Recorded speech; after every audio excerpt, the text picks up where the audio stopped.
नमस्ते, स्वागत है आप सभी का ज्ञानोदय पॉइंट में। तो आप सबको पता है कि डेली हमारे चैनल पर हम ट्रिपल सी एग्ज़ाम्स की प्रिपरेशन करते हैं।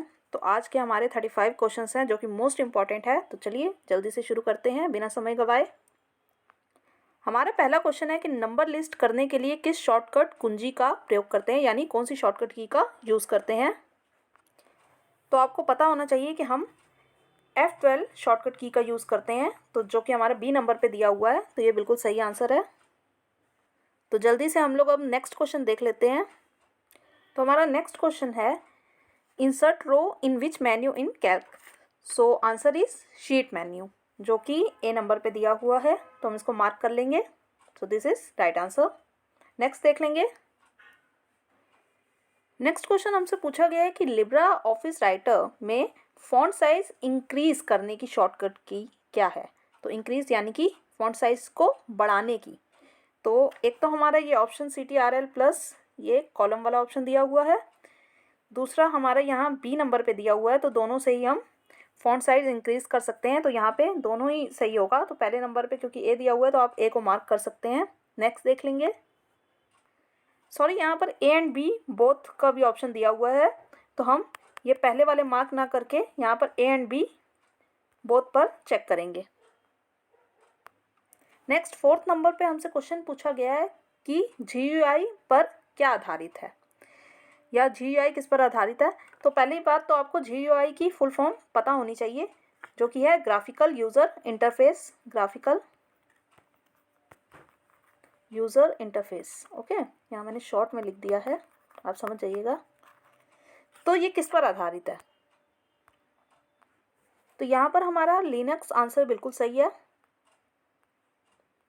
जो कि ऑप्शन नंबर बी पर दिया हुआ है, लिनक्स। तो हम इसको मार्क कर लेंगे, जो कि बिल्कुल सही है। नेक्स्ट क्वेश्चन देख लेते हैं जल्दी से। नेक्स्ट फिफ्थ नंबर पे हमसे क्वेश्चन पूछा गया है कि लिब्रा ऑफिस कैल्क में किसी नंबर को परसेंटेज फॉर्मेट में बदलने के लिए किस कुंजी का प्रयोग करते हैं।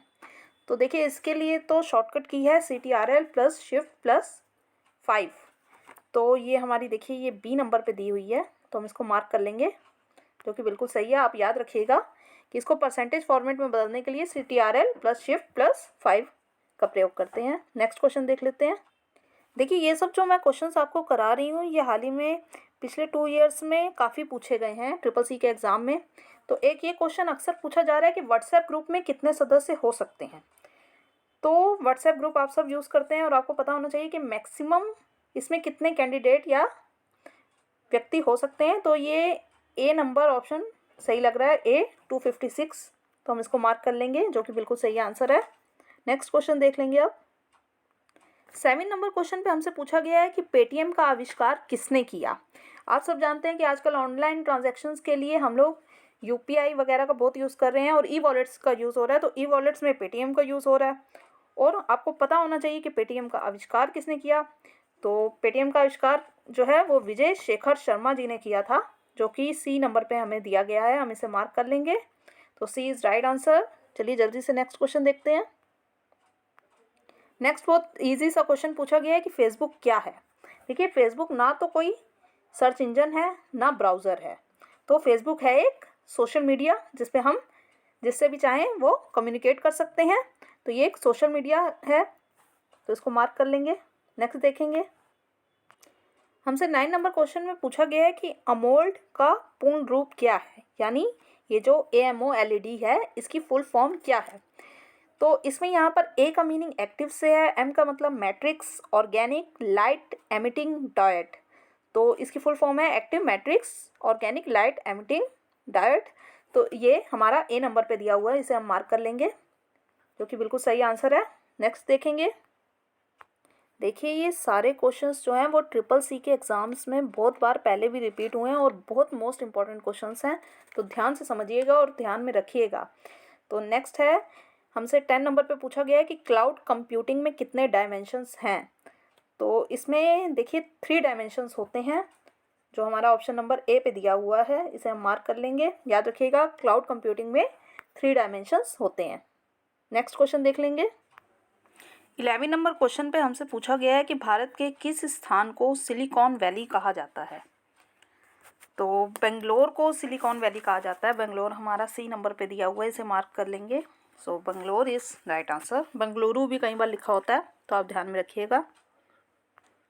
एक ये बहुत ही मोस्ट इंपॉर्टेंट क्वेश्चन है 12 नंबर पे, कौन सा प्रिंटर सबसे सस्ती कीमत देता है जब थोक के कागज़ प्रिंट करने होते हैं? तो उसके लिए laser printer I think it is the best. तो ये बी नंबर पे दिया हुआ है, तो laser printer is right answer. Next देख लेंगे। 13 नंबर पे हमसे पूछा गया है कि शॉर्टकट की फॉर न्यू स्लाइड की शॉर्टकट की क्या होगी? इसका आंसर होता है CTRL+M। बहुत लोग कंफ्यूज हो जाते हैं CTRL+N को लेकर, न्यू को लेकर, but this is wrong answer. CTRL+M is right. तो ये हमारा बी नंबर पे दिया है, इसे मार्क कर लेंगे। तो CTRL+M सही आंसर है। नेक्स्ट क्वेश्चन हमसे पूछा गया है कि फाउंडर ऑफ एम कॉमर्स, तो यानी एम कॉमर्स के फाउंडर कौन है? तो इसके फाउंडर है केविन डफी। ये हमारा ए नंबर पे दिया हुआ है, फर्स्ट ही दिया है, तो इसको मार्क कर लेंगे। Kevin Duffy is right answer. Next हमसे पूछा गया है कि NCR 304 किस पीढ़ी से संबंधित है? देखिए ये है संबंधित सेकंड जनरेशन से, यानी द्वितीय पीढ़ी से। अगर हिंदी में द्वितीय पीढ़ी दिया होता है तो आप उसे मार्क कर लीजिएगा, नहीं तो इंग्लिश में second generation is right answer. Next question देख लेंगे। नेक्स्ट क्वेश्चन हमसे पूछा गया है कि भारत का सबसे तेज कंप्यूटर कौन सा है? तो भारत का सबसे तेज कंप्यूटर है प्रत्युष। तो प्रत्युष कंप्यूटर हमारा ए नंबर पे ही दिया हुआ है, इसे मार्क कर लेंगे। तो Pratyush computer is right answer. Next question हमसे पूछा गया है कि टेलीग्राम समूह में सदस्यों की अधिकतम संख्या क्या है? यहाँ पे टेलीग्राम समूह का मतलब टेलीग्राम के ग्रुप से है। टेलीग्राम भी एक सोशल मीडिया का ही पार्ट है, तो इसके ग्रुप में कितने सदस्य मैक्सिमम हो सकते हैं? 100 के, 200 के, 300 के या 400 के? तो सही आंसर है 200 के। तो इसे मार्क कर लेंगे और जल्दी से अगला क्वेश्चन देखेंगे। अगला बहुत इजी सा क्वेश्चन दिया हुआ है कि प्राप्त ईमेल को किसी दूसरे को भेजने के लिए किस पर क्लिक करेंगे?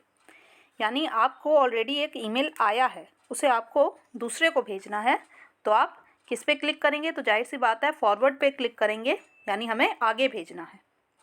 ठीक है, तो जिसे नहीं पता है वो ध्यान में रखिएगा, forward is right answer. Next 20 number question पे हमसे पूछा गया है कि बिटकॉइन किस ब्लॉकचेन पर आधारित है? देखिए आजकल बिटकॉइन से रिलेटेड क्वेश्चंस भी आने लग गए हैं, क्योंकि आप जानते हैं क्रिप्टो करेंसी अब काफ़ी लोग यूज़ कर रहे हैं उसको परचेस करने के लिए, बाय करने के लिए। तो बिटकॉइन से रिलेटेड भी यहाँ पर क्वेश्चन आ गया, और ब्लॉकचेन पे भी आप और भी क्वेश्चंस देखेंगे। तो ये अभी पिछले कुछ सालों में CCC के एग्ज़ाम में पूछा गया है कि बिटकॉइन किस ब्लॉकचेन पर आधारित है? तो ये पब्लिक ब्लॉकचेन पर आधारित है। यहाँ हमारा बी नंबर ऑप्शन दिया हुआ है, तो ये सही आंसर है। जल्दी से नेक्स्ट क्वेश्चन देख लेते हैं। ये क्वेश्चन भी देखिए ब्लॉकचेन पर ही आधारित है। इसमें क्वेश्चन में पूछा गया है कि इनमें से किस ब्लॉकचेन को स्टोर किया जा सकता है? तो देखिए एक फ्लैट फाइल, बिल्कुल उसको भी स्टोर किया जा सकता है, और एक डेटाबेस, उसे भी स्टोर किया जा सकता है। तो ये दोनों ही सही हैं, ये यानी हमारा ऑप्शन नंबर सी सही होगा यहाँ पर, क्योंकि उपरोक्त दोनों है, तो हम इसे मार्क कर लेंगे। अगले क्वेश्चन में हमसे पूछा गया है कि 3D में कुछ बनाते समय सबसे पहले आपको क्या विचार करना चाहिए? तो 3D में आप सबसे पहले कुछ बना रहे हैं तो आपको उसके साइज का पे विचार करना चाहिए। तो साइज हमारा ऑप्शन नंबर डी पे दिया हुआ है, इसको मार्क कर लेंगे। तो साइज इज राइट आंसर। यहाँ 23 नंबर क्वेश्चन पे हमसे पूछा गया है कि प्रिंट करने के लिए हम किस फाइल फॉर्मेट को एक्सपोर्ट करते हैं? तो यहाँ सही आंसर होगा .stl, जो कि जिसकी फुल फॉर्म है स्टीरियोलिथोग्राफी। तो ये हमारा ऑप्शन नंबर सी पे दिया हुआ है, इसे मार्क कर लेंगे। प्रिंट करने के लिए हम किस फाइल फॉर्मेट को एक्सपोर्ट करते हैं? .stl, ध्यान में रखिएगा। नेक्स्ट क्वेश्चन देखते हैं जल्दी से। नेक्स्ट क्वेश्चन में हमसे पूछा गया है कि किसका उपयोग कंप्यूटर पर स्लाइड शो बनाने के लिए किया जाता है? तो इसका आंसर होगा प्रेजेंटेशन ग्राफिक्स का प्रयोग कंप्यूटर पर स्लाइड शो बनाने के लिए किया जाता है, इसे मार्क कर लेंगे। नेक्स्ट क्वेश्चन में हमसे पूछा गया है कि निम्न में से कौन इंटरनेट ऑफ थिंग्स से संबंधित नहीं है? ध्यान में रखिएगा, यहाँ पर है नहीं पूछा गया है, यहाँ पूछा गया कौन सा संबंधित नहीं है। तो देखिए डेटा स्टोरेज स्टैंडर्ड संबंधित है, प्राइवेसी कंसर्न्स है, साइबर सिक्योरिटी है, एफिशिएंसी संबंधित नहीं है। तो यहाँ पर एफिशिएंसी हमारा राइट आंसर होगा, जबकि बाकी रॉन्ग आंसर होंगे, ये ध्यान में रखिएगा। नेक्स्ट क्वेश्चन बहुत ही इंटरेस्टिंग है और बहुत ही मोस्ट इम्पॉर्टेंट है, तो इसको देख लेते हैं। इसमें पूछा गया है कि भारत का कौन सा लोकल सर्च इंजन है जो दुकानों का विवरण रखता है। देखिए, गूगल एक सर्च इंजन है, लेकिन हम उस पर किसी भी तरह की इंफॉर्मेशन सर्च कर सकते हैं। मकान.com दुकानों का विवरण नहीं रखता है। चुटकी में घर दुकानों का विवरण नहीं रखता है। जस्ट डायल आपने भी बहुत सुना होगा, जो कि इंडिया का लोकल सर्च इंजन है जो दुकानों का विवरण रखता है। तो जस्ट डायल यहाँ पर सही आंसर होगा, इसको मार्क कर लेंगे और जल्दी से अगला क्वेश्चन देखेंगे। 27 नंबर क्वेश्चन पे हमसे पूछा गया है कि इंटरनेट ऑफ थिंग्स में किन चुनौतियों और जोखिम को ध्यान में रखना चाहिए। तो इसके हम सारे ऑप्शन पढ़ लेते हैं। ए नंबर पे दिया है प्राइवेसी एंड सिक्योरिटी को। बिल्कुल, जब हम इंटरनेट यूज़ कर रहे हैं तो हमें अपनी प्राइवेसी एंड सिक्योरिटी का ध्यान रखना चाहिए, एनर्जी कंजम्पशन का ध्यान रखना चाहिए, नेटवर्क कितना खर्च हो रहा है या नेटवर्क कंजेशन का ध्यान रखना चाहिए। तो यहाँ पर all of the above is correct answer. तो ऑल ऑफ द अबव सही होगा बिल्कुल। नेक्स्ट 28 नंबर क्वेश्चन में हमसे पूछा गया है कि इंटरनेट ऑफ थिंग्स का आविष्कार किसने किया था। देखिए, इंटरनेट ऑफ थिंग्स का आविष्कार केविन एस्टन ने किया था। इसको ध्यान में रखिएगा। और कब किया था? 1999 में। तो यहाँ पे हमारी दोनों चीज़ें दी हुई हैं और इस तरह से भी क्वेश्चन आ सकता है कि कब किया था, तो आप ध्यान में रखिएगा 1999। तो केविन एस्टन। अगला क्वेश्चन देखते हैं। 29 नंबर क्वेश्चन में हमसे पूछा गया है कि निम्न में से कौन MQTT प्रोटोकॉल को सुपरिभाषित करता है। तो देखिए, ये रिक्वेस्ट या रिस्पॉन्स जो है इसको सही परिभाषित करता है। तो ये ऑप्शन नंबर सी पे दिया है, इसे मार्क कर लेंगे और अगला क्वेश्चन देखेंगे।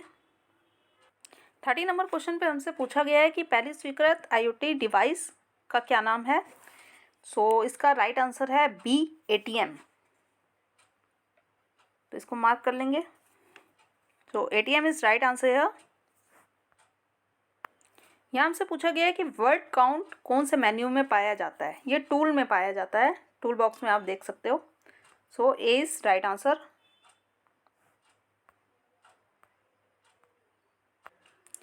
नेक्स्ट 32 नंबर पे हमसे पूछा गया है कि मर्ज ऑप्शन कहाँ पे पाया जाता है।